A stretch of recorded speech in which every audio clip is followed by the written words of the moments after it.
ketika usulan ini saya usulkan kepada Datuk Irwan Muhammad yang satu kampung dengan saya di Selumpang. Lalu saya berterima kasih dengan Kabid Budayaan Bapak Supri yang telah bekerja keras untuk mewujudkan 2 hari ini dalam berpuisi, Sawalunto berpuisi untuk negeri. Dari sini mungkin ada 2 acara lagi yang akan kita jalani. Kita akan turun di kolam pemandian Mudiluga, dan lalu sore nanti mungkin kalau ada waktu kita akan ziarah ke makam seorang tokoh besar nasional, Mr. Muhammad Yamin di Talawi. Setelah itu kita kembali ke homestay dan malamnya bisa menikmati tur di Kota Sawalunto. Ini adalah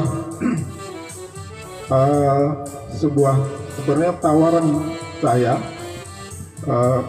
ketika Padang Panjang menyelenggarakan temu penyair Asia Tenggara. Jadi saya sebagai peserta, saya mengajak singgah untuk mampir ke Selumpang, dan saya tidak menyangka bisa acara seperti ini. Tadinya hanya sekedar mampir, lalu besoknya kembali lagi diantar ke Payakumbuh. Cuma karena berbenturan dengan registrasi di acara Payakumbuh Putri Festival, maka salah satu jalan saya majukan pada tanggal 28 dan 29 November ini. Berjudul Museum Kereta Api Sawalunto.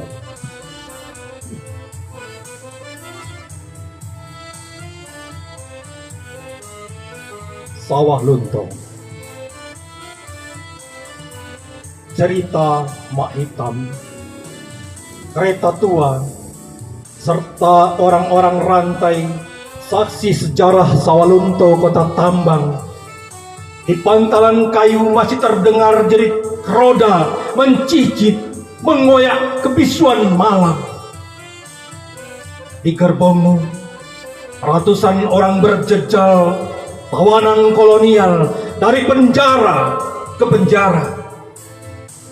Mak Hitam, namaku.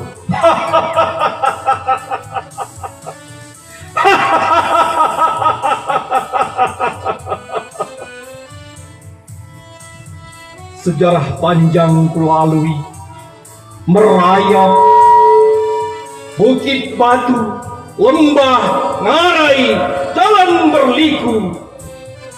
Peluit panjang sesekali menjerit. Jas, jus, jas, jus, jas, jus, jas, jus, jas, jus, jas, jus, jas, jus, jas, jus, jas, jus. Hitam, arang batu bara. Lajulah kereta, lajulah kereta, lajulah kereta hingga dermaga Teluk Payur bermuara. Silungkang punya cerita. Awan kapas di bukit batu runcing menyulam rindu semasa nan lalu. Gadis Minang bertandun songket, memainkan jemari, lentik, menari lembut, terkenal hingga benua Eropa. Punduk Kanduan, berbaju kurung, elok laku, budi bahasa. Akulah Mak Hitam. Gerbong tua kereta Sawalunto. Wassalamualaikum warahmatullahi wabarakatuh. Oke, dia Johnson Effendi. Ini aja ada tuan. Muhammad Yamin awalnya biasa saja, kemudian datang seorang Hatta membawa pola soneta. Tapi karena Hatta tidak bisa berkarya lagi, sibuk dengan politik dan segala macamnya, maka Muhammad Yamin adalah bapak soneta Indonesia. Jadi kalau nyanyi Indonesia Raya itu adalah soneta, itu adalah Muhammad Yamin. Cuma kita akan sering bangga Indonesia Raya itu punya W.R. Supratman. Padahal ya, teksnya itu adalah Muhammad Yamin yang buat. Seperti juga teks Sumpah Pemuda. Ini saya pilih satu puisi Wak Yamin, judulnya Gubahan. Beta bertanam bunga cempaka di tengah halaman tanah pusaka, supaya selamanya genap ketika harum berbau semerbak Melaka. Beta berahi bersukaraya sekiranya bunga puspa mulia dipetik handaiku muda usia, dijadikan karangan dan permai kaya. Semenjak kuntuman kecil semula, beta berniat membuat pahala, menjadi perhiasan atas kepala. Oh, cempaka, wangi baunya, mari kupetik seberapa adanya, biar kugubah waktu lagi muda. Terima kasih. Ini dari Yong Sumatera. Tanpa perlu tanda petik. Dari puluhan kunang pijar lelampu penanda kota, kelihat percakapan bersilangan memercik pekat malam. Kita saling terdampar, membagi ingatan di antara 130 tahun berlari dari warisan di potongan peradaban sejak para kolonial meninggalkan jejak. Kota ini lalu menjadi asing, menanggung segala lanskap yang menjerat. Dan aku terjebak bersama garis sketsamu tentang musim gugur yang lepas dari penanggalan di negeri penuh hijau. Selamat ulang tahun ke-134 Kota Tambang Berbudaya Sawah Lunto. Wassalamualaikum warahmatullahi wabarakatuh. Untuk menetap sesinggah lahir seperti tangis, cuma serangkai janji yang terbukti sebelum kita ditempatkan di satu pijak yang menjejak. Berbuatlah, mencarilah. Begitu banyak bekal yang harus tersiapkan, karena kepulangan adalah takdir yang tak menduga akhir dan langkah mengayuh waktu yang tak berparuh. Di sini, secuma bentuk tak cukup beralas, pandang dan langlang ke dunia lepas, betapa kita hanya setitik debu di antara gurun dan bukit batu. Betapa kita cuma setetes air di tengah luas samudera dan rendaman kata. Kita harus melangkah menjejak rantau, menggapai ujung cahaya yang kemilau, menjadi pandu dalam pusaran tata warna, atau pecah menjadi butiran yang menghalau. Tanah, darah dan rantau adalah napas yang mesti terlangkah. Pulang, rumah dan imbau adalah kemas yang harus mengarah. 15 Maret 2020. Wassalamualaikum warahmatullahi wabarakatuh. Kupinau dirimu di puncak cemara. Dari ketinggian aku menatap cuaca yang penuh kekaguman. Lalu kau pun kupinau dari puncak cemara, menggetarkan rasa. Oh, betapa cinta ini melayang-layang di antara pepohonan. Setelah mataku mengelilingi keindahanmu, puncak cemara Sawah Lunto, maka di atas ketinggian cintaku inilah aku tiba ke dalam jejak kata-kata. Setelah rangkaian kalimat memeluk keindahan itu, dari ketinggian 350 meter wajahmu begitu rancak. karena dari sekitar muka gemulai nada saluang mengilustrasi pandang. Puncak cemara memiliki sejuta rindu di dadaku. Di puncak cemara kupinang dirimu setelah aku mengapung di antara ketinggian tradisimu, gadis cantik. Maka dari atas inilah aku mengepakkan keinginan untuk dekat kepadamu. Pada puncak cemara, akulah daun kering yang tumbang setelah angin membawa angan-anganku ke surga. Lalu kubuka catatan dari secari kata, meluruskan tatapan ke seputar alam di sekitar kau dan aku. Karena kau adalah catatan saja dari kalimat di seputar firman Tuhanku. Sawah Lunto 2022. Akulah musafir di atas lahan kering, di antara cahaya petang hari. Ketika sujud ini kusungkurkan ke celah harum asmamu, hatiku bergetar, mengalirkan air mata ke celah-celah doa di lidahku. Setelah berjalan jauh sebagai musafir cinta, aku pun menatap sejuk kelubuk matamu, seindah cahaya itu. Di antara sejumlah firman yang kuucap, akhlak inilah menggandeng kelembutan di sujud mata pada keningku. Berapa kali aku mengucap kegerdilan ini karena sebatang alif atas asmamu telah menghujati sepotong hati di dadaku. Subhanallah, subhanallah, subhanallah.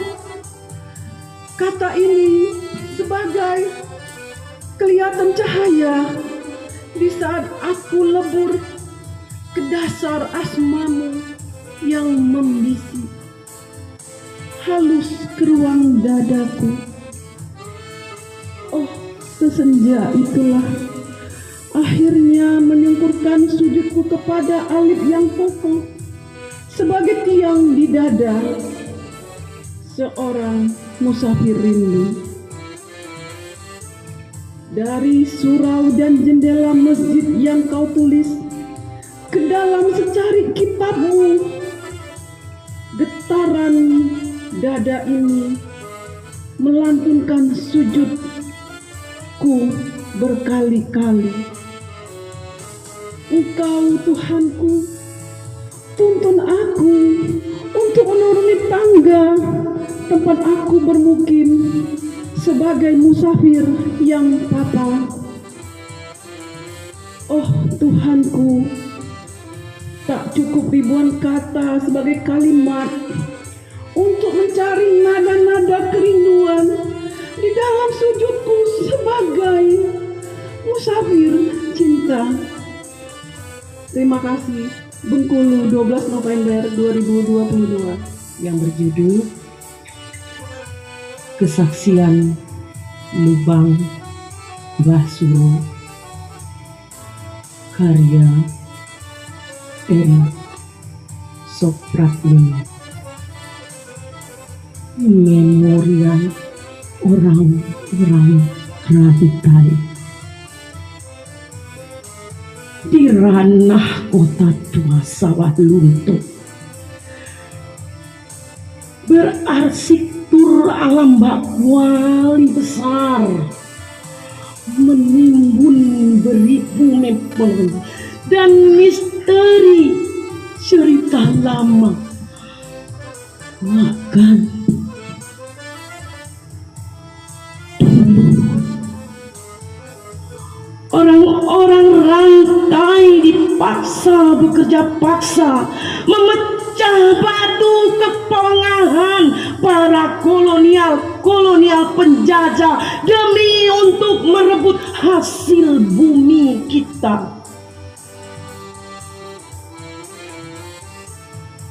Sadis, mengais batu bara, membara lukanya di dinding labirin yang berujung dalamnya. Orang santai mengisah iba kering kerontang, terhenti dicamuk, di hujan, bangsa laras panjang. Hitam batu bara, sehitam nasib pekerja paksa. Kota Lintas, 2 November 2017.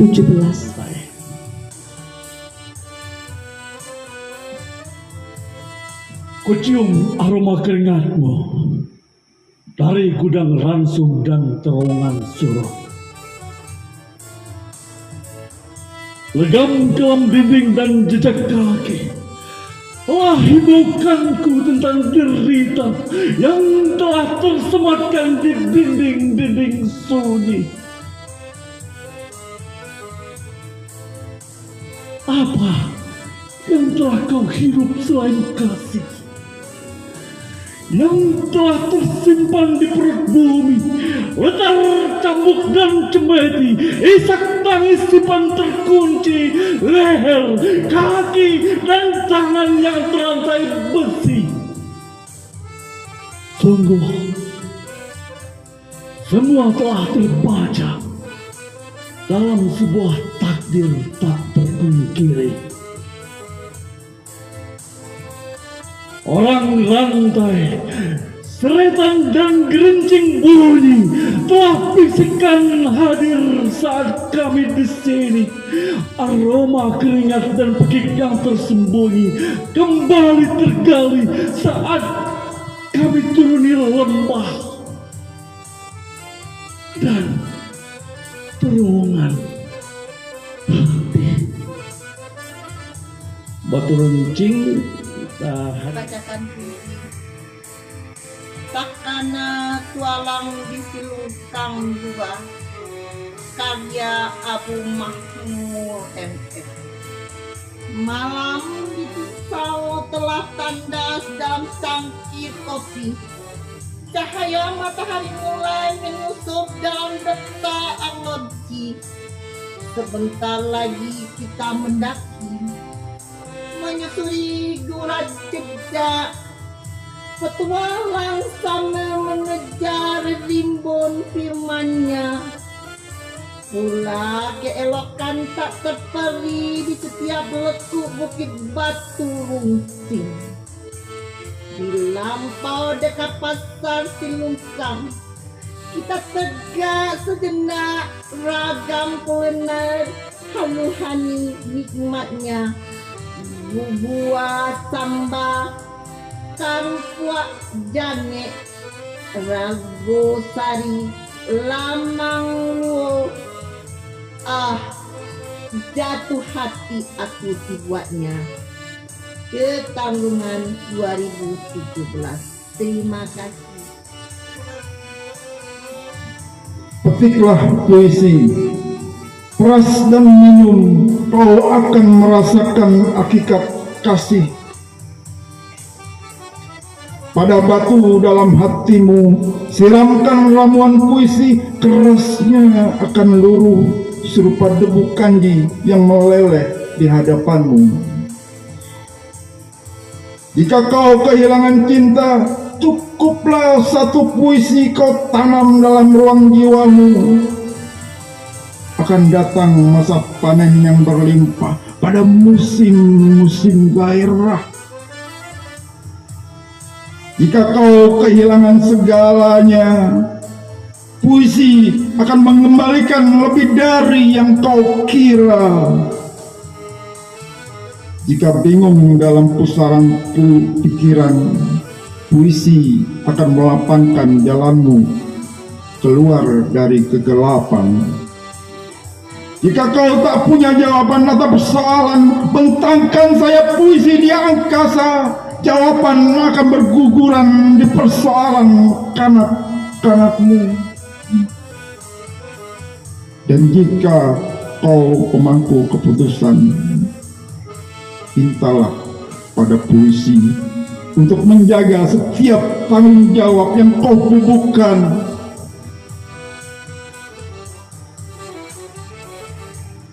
Jika luka semakin menganga, puisi akan membebaskan dari kutukan, sebab puisi datang sebagai utusan kedalaman.